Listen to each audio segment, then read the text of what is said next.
Today we're going to talk about what one church is doing this Christmas online and in person to minister to their community. What is it? Well, get ready because it's time. You're listening to the Church Digital Sidekick Podcast, part of the TCD Podcast Network. Hey heroes, my name is Tom Pounder and this is the Church Digital Sidekick Podcast. This is the podcast where ministry leaders come and we talk about how you can do ministry more effectively in this very digital and online world.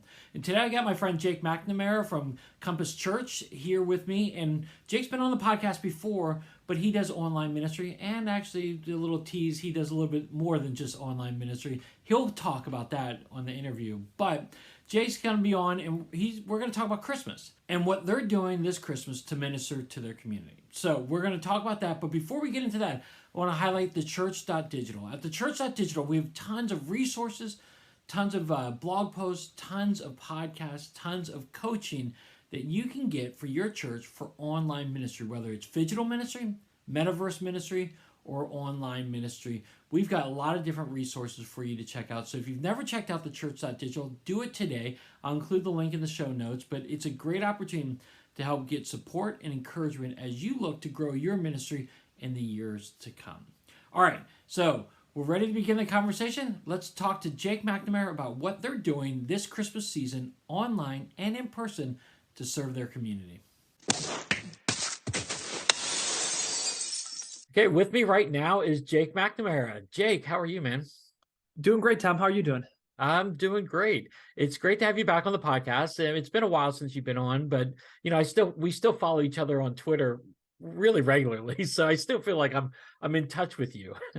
Yeah, absolutely. That's honestly, it's just the place where online pastors go to hang out and rub shoulders. It's good. Well, let's just hope that Twitter stays, that by the time this podcast goes, it may be gone. Who knows? Oh man, I've been tracking at least a little bit. Nuts. Everything in the world is nuts. And now, Twitter was always included in that, but even more so. Yes, that's true. So that's true. Well, Jake, I know who you are. And again, we've had some great conversations about online ministry in the past, but for anybody who doesn't know who you are, why don't you give a quick little bio about who you are and what you do? Yeah, so Jake McNamara is the name. I work at the Compass Church, which is a church in the western suburbs of Chicago. Been married for almost 15 years, 3 kids that are 9, 7, and 5. So life is crazy from the family end of things. At my church, I officially now wear 2 hats. I don't know if we've had that discussion at all. So I'm still the pastor of Compass Online, but we're a multi-site church and just ended up adopting another campus. So I'm an in-person campus pastor there as well. So days are full. I'm running 2 congregations. Yeah. Okay, wait. So is that a temporary thing or is that a kind of a temporary permanent thing? To be determined. Okay. I think from all ends of it, to be determined. Yeah. That's great. Okay, well, we might have to talk about that depending on how long you hold that position, how that works. Yeah. So as our friend Jeffrey would say, that's very digital of you. You've got the in-person aspect and you got the online aspect. So I think absolutely. And then Dave Adamson would cringe at that word, but there you go. Yes, absolutely. And then they could fight maybe. No, just kidding. Just kidding. Dave, Jeff, we don't want you to fight. Okay. Don't. Well, as we're in this holiday season, I thought it'd be good just to start us off before we get into what we're going to talk about. It's just, I would love to hear from you. What is something that you're thankful for? What is something that you're really excited about in your ministry right now? Yeah, in terms of being thankful for, finally have a second person at our church helping with Compass Online. So nice.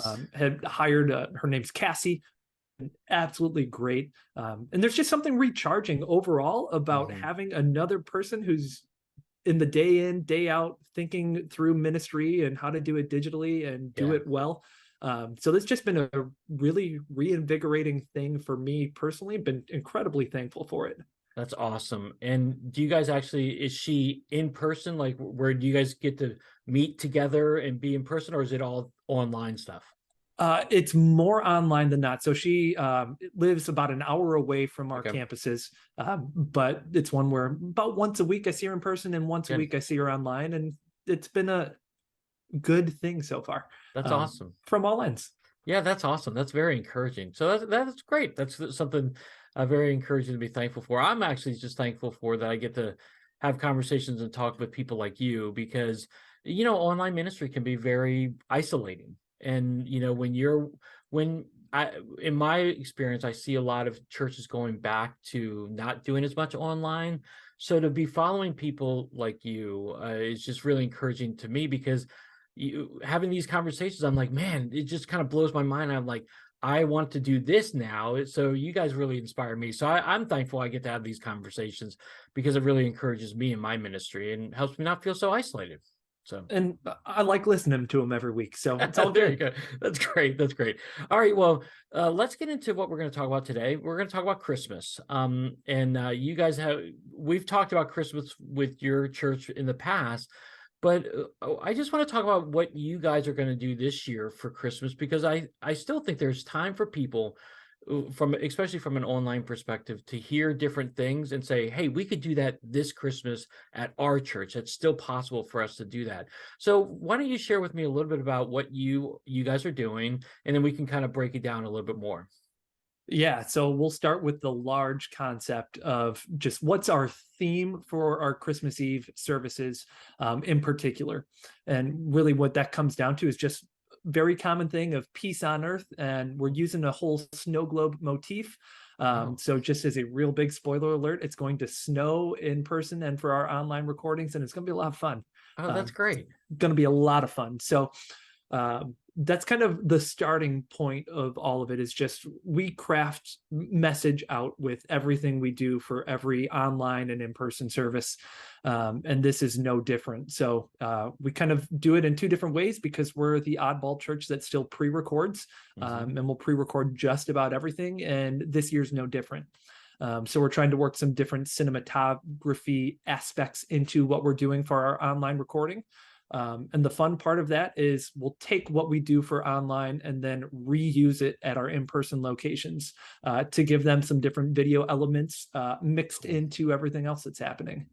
That's awesome. Okay, so again, since you do pre-record, have you already recorded it, or are you getting ready to record it? November 30th is the date for recording, so it's right around the corner for us. That's great. And so what break down what your Christmas Eve services will look like. Like, is it an hour long? So talk to me a little bit about the different elements in your Christmas services. Yeah, absolutely. So for our online, we try to keep it, for a high holiday, 40 to 45 minutes. In person is going to be closer to 60 to 65. But overall, not doing anything crazy in terms of the structure of our service.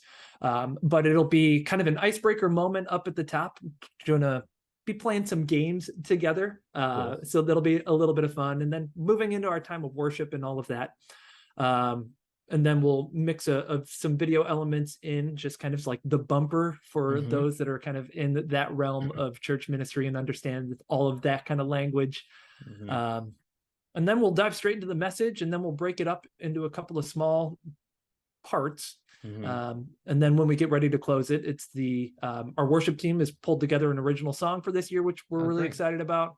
That's when it's going to snow, which I'm really excited about. Nice. And then our church's tradition for as long as I've been there, which is a decade and a half at this point, is just ending with the candlelight singing of Silent Night. I love that. And it's encouraging everybody online, grab a candle, take a picture, share it to social media, use a hashtag, right? Like, let's make it known that this really is a community. Yeah, that's awesome. I love that. And will you be giving the message, or do you have a different role in the service? Yeah, so I would be like the online host and MC and vision caster, but I'm not the one who's giving the message. That's our main teaching pastor.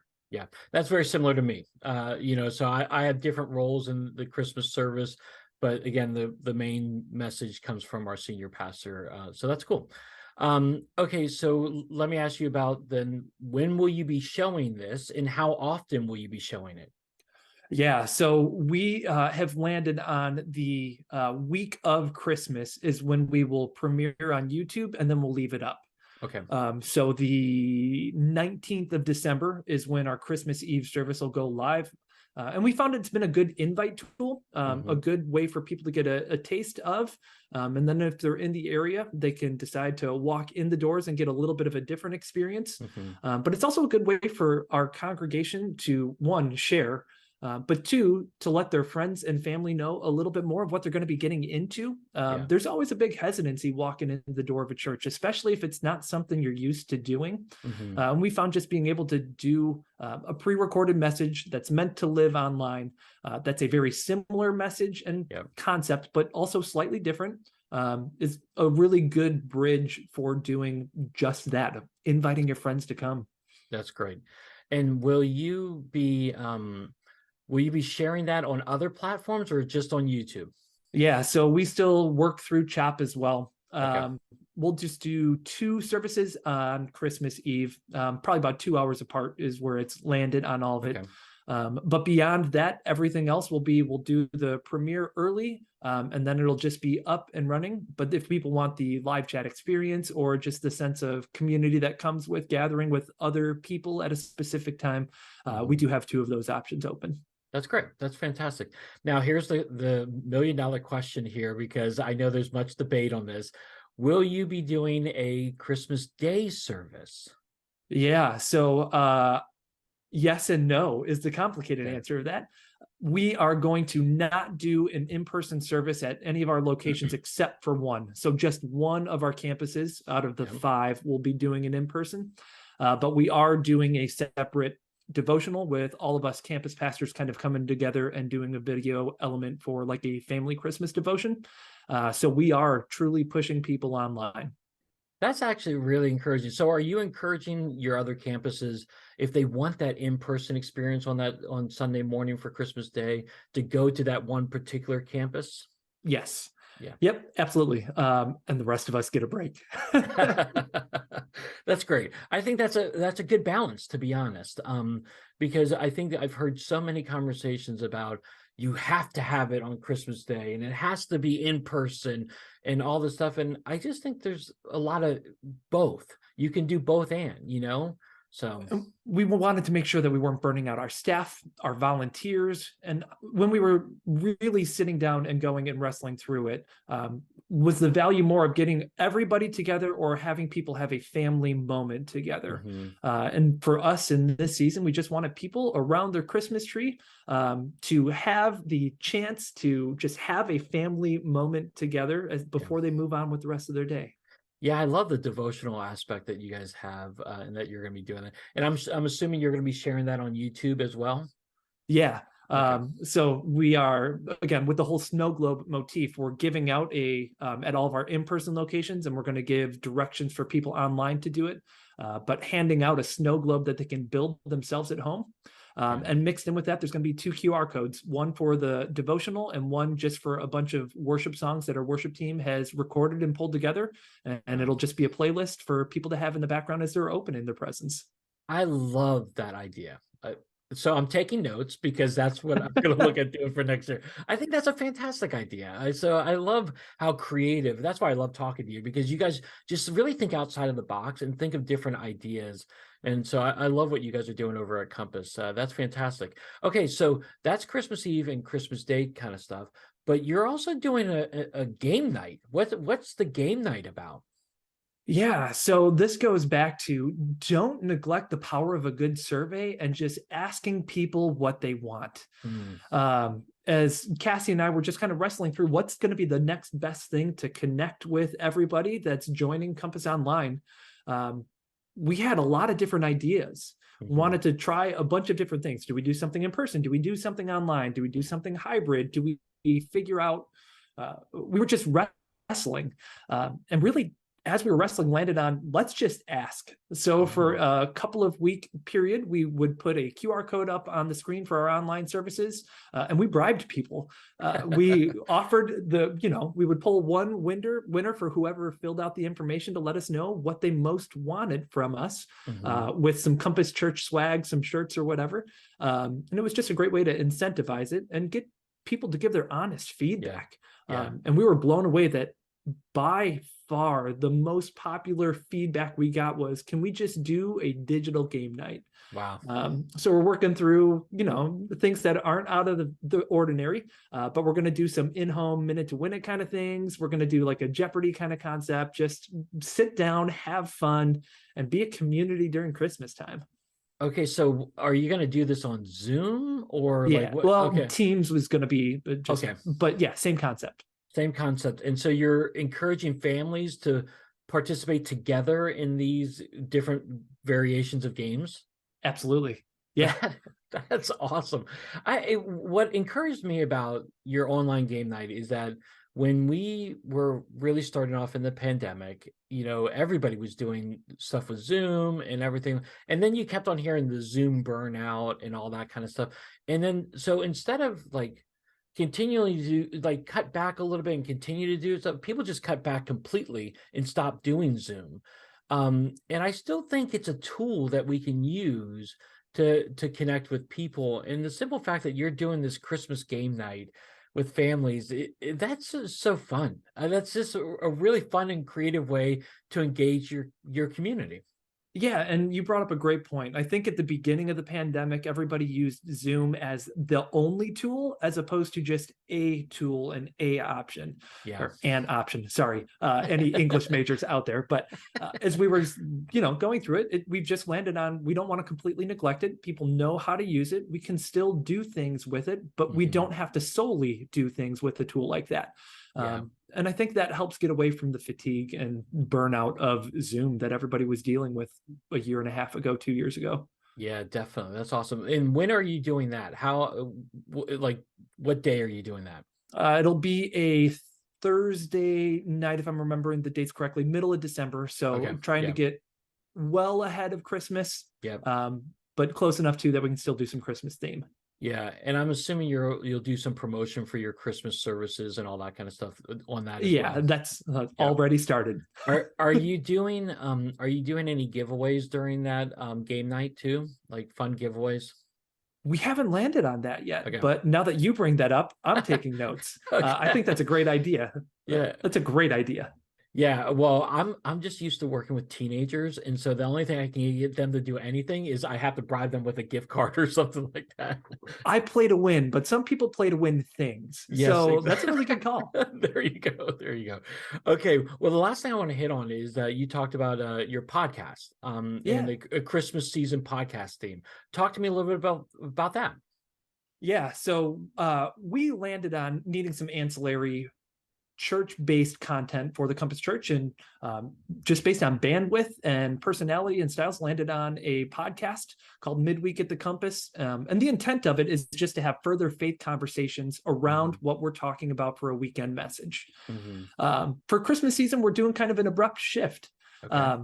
So we are making it fully just random Christmas themed elements, but it's been really fun. So I'm recording a podcast here in 2 hours from when you and I are recording this with our senior pastor Cool. to kick all of that off. So his name's Jeff Griffin, and he's big into using props. Every message always has some tangible prop that gets mixed in and worked into his sermon. So don't spoil it for me, but on our podcast today, we are going to do the props of Christmas past. And I'm going to be just quizzing him on the 8 years that he's been at the Compass Church. Let's talk about the props he's used for Christmas. What does he remember? What's been his favorite? All of that sort of stuff. But moving past that, we realized that there's a lot of other things that happen within the Christmas season. And our church is just kind of uniquely wired to be able to talk about some of it. So we have a multicultural and multilingual staff. So we decided to have a conversation around just what are Christmas traditions in different continents across the country. So we have a guest services pastor who's from South Sudan. We have a worship leader who's from Ecuador. We have a kids pastor who's from Greece. Just like, what are things that are part of their heritage and experience? And then what can we ultimately learn from it? What have they carried over to the States? And then what still unites all of us, even with all the different experiences? Because I shared my Christmas traditions and they're not as exciting as theirs. My Christmas tradition is I watch Christmas Vacation every Thanksgiving, right? Like it's a different bar than what some of them pull off. Yeah. Dude, that is awesome. I actually saw that they were on TNT or TBS, one of those stations, that they had the Christmas Vacation already on one night this week. And I was like, wow, I mean, I love Christmas, but I'm like, wow, they're getting really into it right now. So, Yeah. We're recording with one of our worship leaders just to talk about Christmas music, the song that cool. they're writing and recording. But most importantly, I think from my seat is the last week before Christmas, we've already recorded a conversation with the spiritual director, really just to make sure, like, how can we intentionally carve out time in the midst of hurry and busy and last minute Christmas shopping and last minute plans and family and work gatherings and all of that? How can we actually use a podcast to carve out intentional space to just slow down? Yeah. And that's something that I liked a lot because I don't slow down very well or very often. Yeah. Shame on me for that. But if I'm struggling with it, I know other people are as well. Just so, how can we kind of take a concept like that and turn it into something usable on a podcast? Wow, that's awesome. I mean, I think that message is really important because, as you know, I mean, Christmas is a great time of year. It's a wonderful time of year. It's just like this magical feeling. But there's a lot of stresses that people go through, and so for you to focus them again just on what the real meaning of Christmas is, and just about settling down and focusing on Christ, I think that's awesome. So that's great. And so, have you already? So wait, you have not started the podcast theme for Christmas yet. It's coming up in the next week or so.